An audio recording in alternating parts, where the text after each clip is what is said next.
Assalamualaikum warahmatullahi wabarakatuh. Salam sejahtera untuk kita semuanya. Nah, jumpa lagi ya bersama dengan saya dan juga Psikologi Menjawab. Pada kesempatan kali ini saya akan sharing-sharing terkait dengan pengembangan organisasi ya. Nah, kita akan melanjutkan pembahasan kita.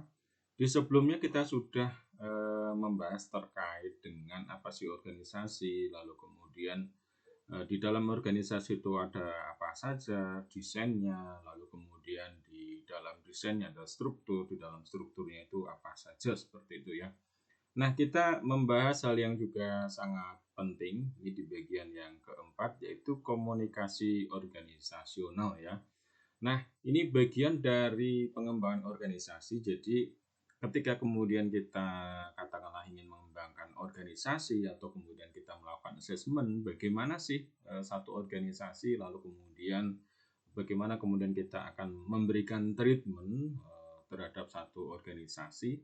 Nah, salah satu aspek yang kemudian tidak kalah penting kita cermati adalah bagaimana komunikasi di dalam organisasi antar bagian-bagian dan bagaimana komunikasi organisasi ini dengan pihak eksternal ya. Dan juga tidak kalah penting adalah kompetensi komunikasi SDM yang ada di dalam organisasi. Oke, untuk sahabat-sahabat semuanya yang barangkali baru menemukan channel ini, silahkan untuk klik subscribe ya, berikan support channel Psikologi Menjawab dengan mengklik subscribe dan klik juga lonceng ataupun notifikasinya sehingga sahabat-sahabat bisa mendapatkan update video-video terbaru dari channel Psikologi Menjawab. Nah, komunikasi organisasional. Nah, kita membahas konteks komunikasi di dalam organisasi ya. Nah, pada prinsipnya yang namanya komunikasi itu adalah penyampaian informasi dari istilahnya pengirim ya kepada penerima, itu sederhananya seperti itu. Nah, kalau di dalam organisasi bisa bentuknya itu dari unit satu ke unit yang lain, departemen satu ke departemen yang lain. Bisa juga kemudian dari atasan ke bawahan ya, ataupun sebaliknya, bawahan ke atasan. Karena umumnya namanya komunikasi itu kan dua arah. Bagaimana kemudian kita tahu bahwa komunikasi itu efektif? Nah, tentu kita bisa cek bagaimana misalnya contohnya lah. Ketika seorang atasan memberikan satu instruksi ataupun perintah, bagaimana kemudian komunikasi itu dibilang efektif? Ya, ketika perintah ataupun instruksinya itu dijalankan dengan baik. Ya, nah sebelum dijalankan dengan baik perlu di cross check sudah paham apa belum. Nah, kalau kemudian sudah paham, nah itu disebut dengan efektif. Artinya informasinya itu benar-benar diterima dengan baik dan kemudian dijalankan dengan baik. Nah, kalau kemudian ada nih persoalan kemacetan di dalam komunikasi, ini juga akan menjadi tantangan tersendiri ya bagi organisasi. Tidak sedikit juga permasalahan-permasalahan itu muncul ketika saya dan tim itu melakukan asesmen pada organisasi. Kenapa organisasinya tidak berkembang atau kemudian ada persoalan-persoalan, misalnya ekstrimnya fraud atau di situ korupsi, penggelapan dana ataupun yang lain-lain ya. Nah, itu karena terjadi komunikasi yang tidak lancar ya. Informasi itu tidak disampaikan secara transparan sehingga ada ketutupan informasi yang kemudian dimanfaatkan oleh oknum di organisasi yang kemudian justru merugikan organisasi dan juga semua yang ada di organisasi itu. Jadi penting sekali kejelasan informasi dalam proses berjalannya kerja-kerja organisasi ya. Jadi organisasi ini akan berjalan dengan baik kalau kemudian komunikasinya juga baik. Dan bentuk-bentuk komunikasi itu bisa secara vertikal antara misalnya unit satu ke unit lain, manajer satu ke manajer lain yang selevel ya, itu namanya vertikal. Horizontal ketika memang itu katakanlah ada semacam atasan dan bawahan. Jadi ada semacam istilahnya apa ya? Hierarki di situ. Nah, itu horizontal. Bisa juga diagonal. Diagonal di sini yang saya maksud adalah misalnya supervisor di departemen A komunikasi dengan personal di departemen B seperti itu. Walaupun pada umumnya nanti itu juga melalui supervisor yang departemen B, baru kemudian supervisor departemen B itu menginstruksikan anggota timnya untuk membangun komunikasi secara lebih lanjut ke supervisor A gitu ya. Nah, komunikasi ini sebenarnya tergambarkan juga ketika sahabat-sahabat melihat struktur ya. Kalau di struktur itu kan ada garis ya, ada garis yang tegas yang sifatnya komando atau kemudian garis strip-strip yang sifatnya adalah koordinasi. Nah, di situ kita bisa lihat yang namanya tegas itu berarti dia bisa memberikan instruksi ataupun vertikal ya sifatnya, atau bisa juga kemudian koordinasi ya, bisa horizontal ataupun diagonal. Nah, itu sahabat-sahabat jadi gambaran dari komunikasi di dalam organisasi. Nah, tentang bentuk-bentuknya nanti, katakanlah apakah kemudian sifatnya hanya suara ataupun lisan, itu juga beragam nanti ya.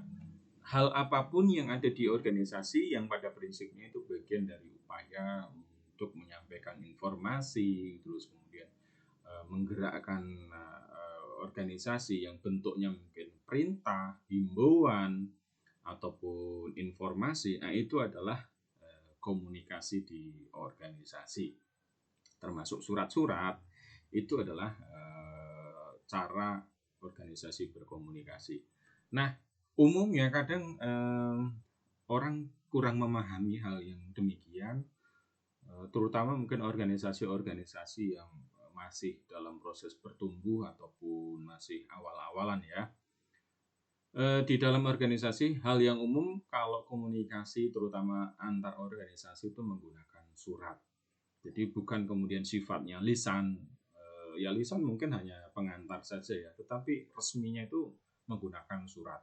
Nah, itu termasuk misalnya ya sederhana mungkin di tempat kita untuk sahabat-sahabat yang barangkali berada di misalnya entah BEM ataupun semacamnya ya, terus mengundang pembicara seperti itu kan ada surat ya, membuat surat ya, surat permohonan ataupun permintaan untuk jadi pembicara ke satu tokoh misalnya. Nah, itu surat itu adalah bagian dari komunikasi organisasi, dan memang bagusnya kalau antar organisasi itu ada suratnya. Makanya kemudian di bagian yang mengurusi administrasi ya, atau mungkin ada sekretaris di situ, itu mendokumentasikan nomornya berapa saja, terus kemudian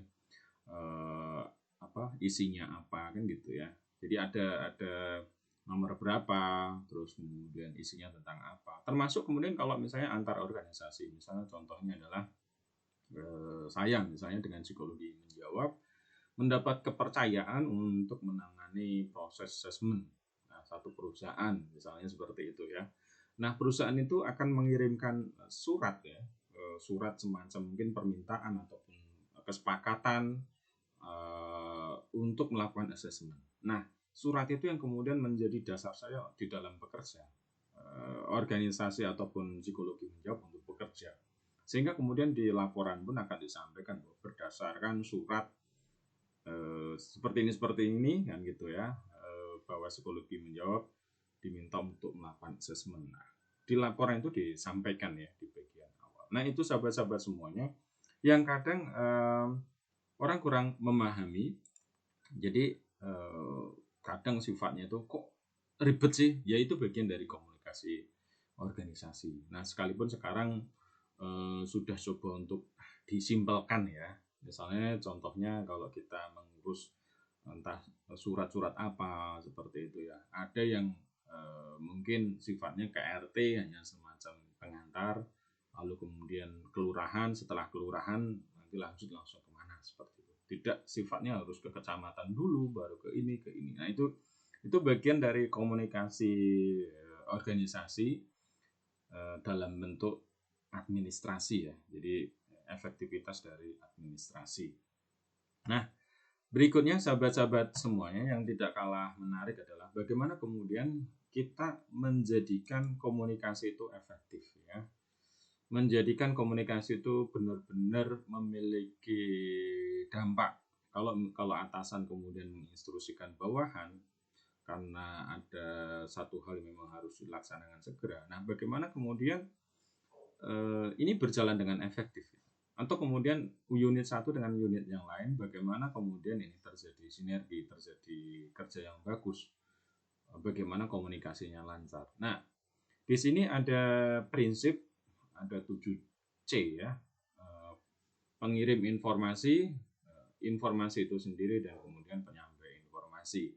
Jadi ada C yang pertama kredibel, C yang kedua konsistensi, terus kemudian ada konten, ada clarity, ada konteks, ada continuity, ada capability. Nah, seperti apa ini? Mari kita akan bahas ya satu persatu. Nah, untuk seorang pengirim ataupun pengirim pesan ya, entah itu unit ataupun leader, supervisor ataupun siapapun itu, termasuk mungkin ini juga kita bisa ambil pelajaran secara personal. Seorang pengirim pesan atau pengirim pesan itu harus memiliki ada 2C ya, kredibel dan konsistensi. Kredibel itu apa? Kredibel itu punya integritas, bisa dipercaya bahwa omongannya ini memang benar. Kalau dia menyampaikan informasi, ya informasi itu benar. Informasi itu bermanfaat. Informasi itu dibutuhkan. Sekaligus juga kemudian disebut kredibel itu dia memiliki wewenang itu. Misalnya, kenapa satu instruksi tidak dijalankan ke staf yang mungkin yang berhak untuk memberi instruksi itu bukan dia, gitu ya. Atau kemudian satu unit kenapa tidak jalan, atau kemudian sudah ada persoalan, sudah komunikasi, kok tidak jalan? Ya mungkin unitnya itu sifatnya koordinasi, tapi untuk pelaksanaannya mungkin istilahnya harus diberikan instruksi terlebih dahulu oleh entah supervisor ataupun manajer ataupun kepala departemen. Bisa saja seperti itu, ya. Nah, jadi sangat mungkin di sini misalnya ada persoalan ya antara departemen satu dengan departemen yang lain. Misalnya saja sederhana ya, produksi dan quality control. Di produksi ini komunikasi bahwa ada barang yang reject misalnya ya, dan mestinya di quality control ini atau di produksi ada barang yang nggak bagus, terus kemudian oleh quality control ini di reject. Nah, padahal mungkin secara aturan itu masih katakanlah secara standar itu masih bisa ditoleransi misalnya. Tetapi kenapa bagian quality control tidak mau melakukannya? Kalau yang seperti ini kan ini soal kredibel. Bisa saja kemudian ya tahu tetapi kekeh. Jadi bagian quality control punya argumentasi sendiri. Nah, kalau ada persoalan seperti ini kan tersumbat ya, nggak ada solusi kan. Nah, ini biasanya kemudian dinaikkan atau diakselerasi di atasnya, entah itu manajernya saling komunikasi lalu kemudian memberikan instruksi ke bawahannya. Karena di sini soal wewenang kalau sudah sampai yang seperti ini ya. Jadi ada hal-hal yang mungkin sifatnya operasional, teknis, dan itu bagian dari staf bisa menjalankan, bisa memutuskan sendiri. Tapi ada persoalan-persoalan yang mungkin sudah menyangkut hal yang kompleks kebijakan, nah itu harus dinaikkan. Nah, berikutnya lagi adalah konsistensi. Konsistensi apa yang diucapkan dengan tindakan, konsistensi dari waktu-waktu atau tidak berubah. Jadi konsisten itu artinya kalau menyampaikan informasi A itu juga konsisten ya, selaras tuh A ya A gitu. Kalau kemudian hari ini menyampaikan A ya besok A, berikutnya B. Artinya apa? Tidak kemudian andai pun ada perubahan itu tidak sangat cepat sehingga orang tidak menangkap esensi ya, isi dari informasi itu. Jadi harus konsisten. Nah, orang kalau kemudian dia tidak konsisten, maka dia tidak dianggap sebagai orang yang baik dalam mengirim informasi. Wah, dia ini berubah-berubah. Nah, terutama kalau kemudian ini yang tidak mudah, terutama kalau di bagian-bagian yang middle management ya, ketika kemudian ada kebijakan-kebijakan yang berubah dari atasan atau manajemen yang tingkat tinggi, karena soal strategi, lalu kemudian ada perubahan-perubahan, dan mungkin perubahannya itu begitu cepat. Nah, yang bagian middle management ini kan harus komunikasi dengan meneruskan informasi ke bawah. Nah, belum sempat kemudian dilaksanakan, sudah berubah lagi informasinya, instruksinya sudah berubah lagi. Nah, itu sangat mungkin kemudian bawahannya jadi menunggu. Yang ngapain kalau kemudian ada perubahan nih? Tunggu aja lah, barangkali nanti ada perubahan lagi. Nah, kalau kemudian terjadi seperti ini kan organisasi, katakanlah produksi, mestinya produksi jadi nggak jalan dengan bagus kan. Sehingga hal-hal yang seperti ini perlu untuk kemudian diantisipasi. Jangan sampai kemudian ada yang disebut dengan inkonsistensi. Maka ada hal-hal yang mungkin sifatnya rutin itu harus dijalankan. Ada hal-hal yang mungkin sifatnya strategis sehingga harus di-manage sedemikian rupa di dalam komunikasi sehingga ketika ada perubahan informasi ataupun kebijakan itu ada semacam jeda waktunya ya. Nah, ini kan soal momen yang mengatur ya. Sehingga tidak sampai kelihatan yang namanya tidak konsisten seperti itu. Nah, berikutnya lagi kalau itu dari sisi pengirim informasi ya. Nah, berikutnya ini adalah dari pesannya sendiri. Pesannya sendiri ada 2C juga, yaitu konten, lalu kemudian berikutnya ada clarity. Isinya sendiri, konten itu haruslah berisi, berkualitas, dibutuhkan, penting.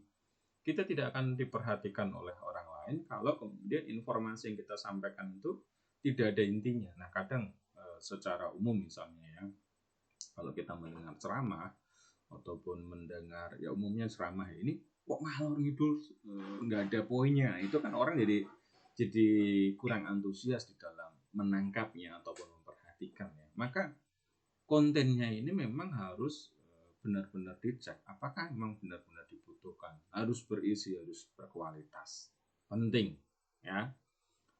Kalau sebelumnya tadi soal pengirim, kalau ini soal isinya sendiri, kontennya.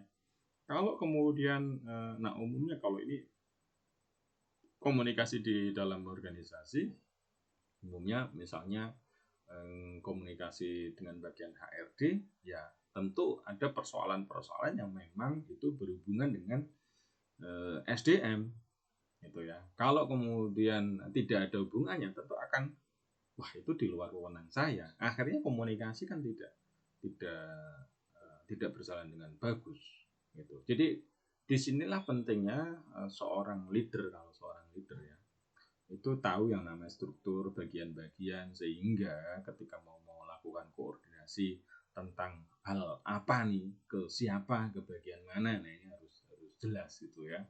Karena ini berkaitan sama konten ya, isi dari pesan itu sendiri. Berikutnya lagi adalah clarity. Informasi yang disampaikan adalah jelas, tidak ambigu, sudah final. Jadi harus clear terlebih ya, harus clear ya, harus benar-benar ini sudah satu informasi, belum bukan data yang kemudian kalau data nanti kan sifatnya mungkin akan berubah-berubah ya, akan berubah terus. Ya, harus clear. Nah, umumnya kalau misalnya terjadi satu persoalan di organisasi misalnya lah, ada semacam isu misalnya ada di COVID-19, ada perusahaan harus melakukan efisiensi seperti itu ya. Terus kemudian ada desas-desus akan ada pengurangan pegawai.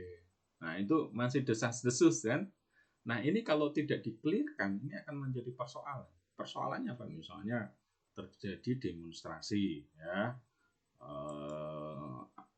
Sebagai bagian dari reaksi, atau mungkin tidak demonstrasi, mungkin jadi nggak bersemangat pegawainya karena ngerasa wah ini kayaknya nanti ada dari kita yang akan karena efisiensi harus kemudian mungkin mengundurkan diri atau kemudian harus tidak bekerja atau mungkin tidak lembur seperti itu ya. Nah, itu akan mengurangi semangat. Nah, di sini dari pesannya informasi sendiri harus clear ya. Nah, seorang pemimpin ataupun seorang pemimpin ya harus benar-benar mencermati ini sehingga kalau terjadi hal-hal yang mungkin dianggap ini harus dikelirkan, harus segera dikelirkan. Hal-hal yang kemudian membuat orang berasumsi sendiri-sendiri, nah itu akan merugikan organisasi ya. Nah, berikutnya lagi kalau tadi terkait isi, berikutnya adalah terkait sama proses penyampaian informasi. Bagaimana menyampaikan informasi yang tepat, prosesnya seperti apa, caranya seperti apa. Ada 2C juga. Apa itu konteks? Ini harus melihat jadi situasi kondisinya seperti apa. Ya, harus selaras dengan situasi dan kondisi. Nah, inilah kita cermati konteksnya. Konteksnya itu seperti apa.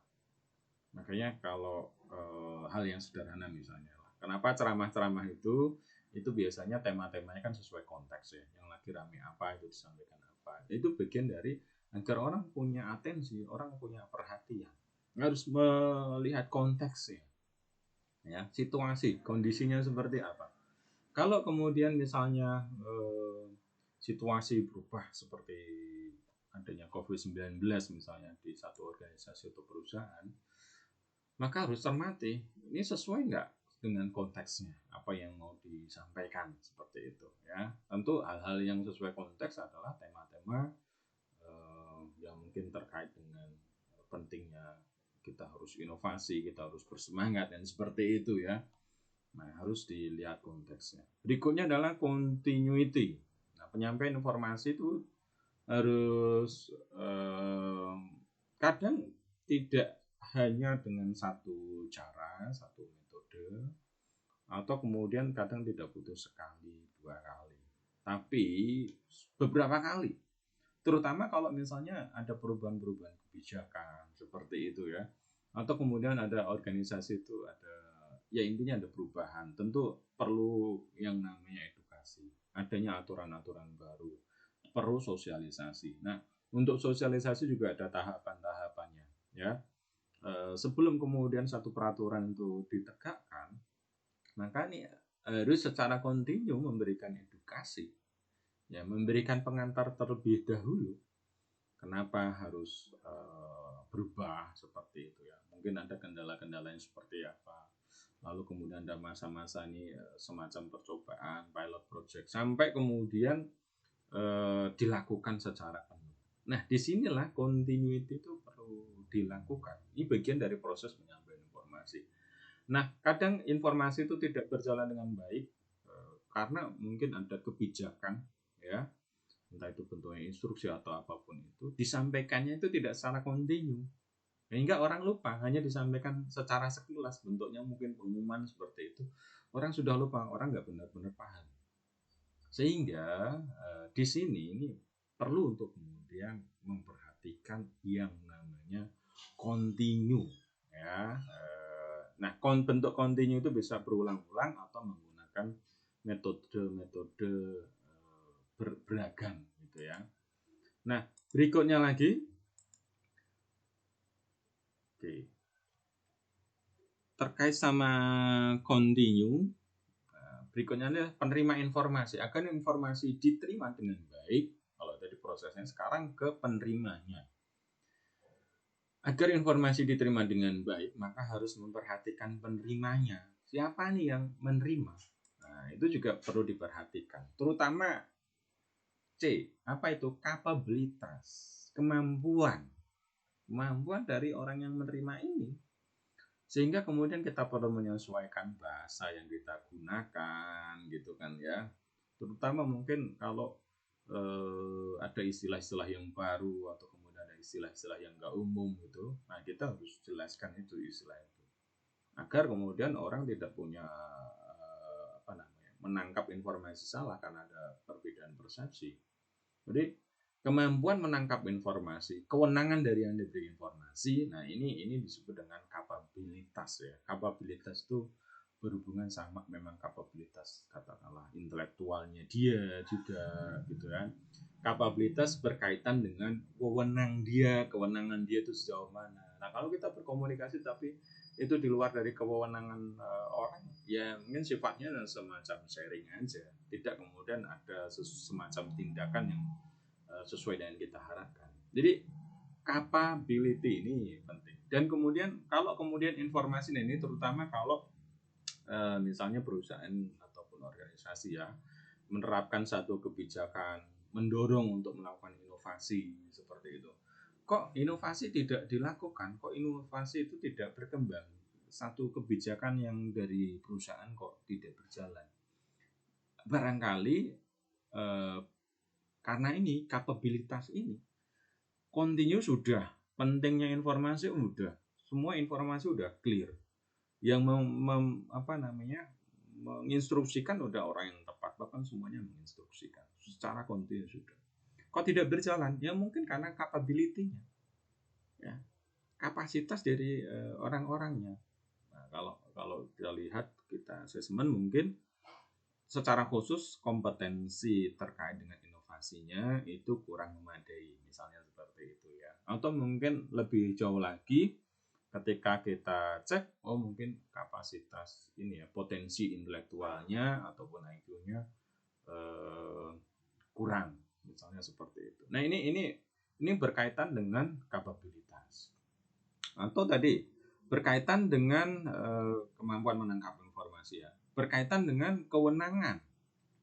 Misalnya kita ingin, mungkin anggap aja misalnya posisinya ini karyawan ya, kita berharap ada kenaikan gaji misalnya seperti, atau setidaknya bonus lah. Nah, kita komunikasinya ke sesama teman, kita berharap ya tidak akan ada semacam perubahan ya. Kalau komunikasi ya bagian dari HR. HR pun mungkin nanti tidak akan bisa langsung memutuskan sendiri. Diputuskan oleh manajemen yang lebih atas. Ini berhubungan dengan capability, ya, kapasitas, kemampuan menangkap informasi secara personal, intelektual seperti itu, dan juga kewenangan yang melekat pada diri seseorang. Nah, itu sahabat-sahabat ya. Nah, hal yang kemudian tidak kalah penting adalah sarana komunikasi di dalam organisasi. Ini juga perlu diperhatikan.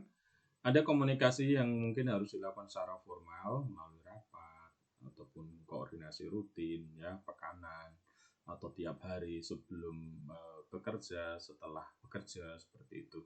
Atau informal, mungkin situasi-situasi santai, gathering, ngobrol bareng gitu ya di saat-saat mungkin istirahat.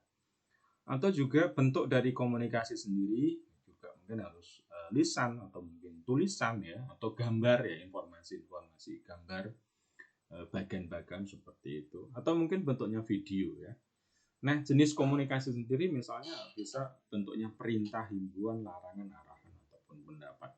Nah, ini juga perlu dicermati. Kok apa yang saya sampaikan tidak dilakukan ya? Ya mungkin bentuknya ditangkapnya informasi, bukan perintah.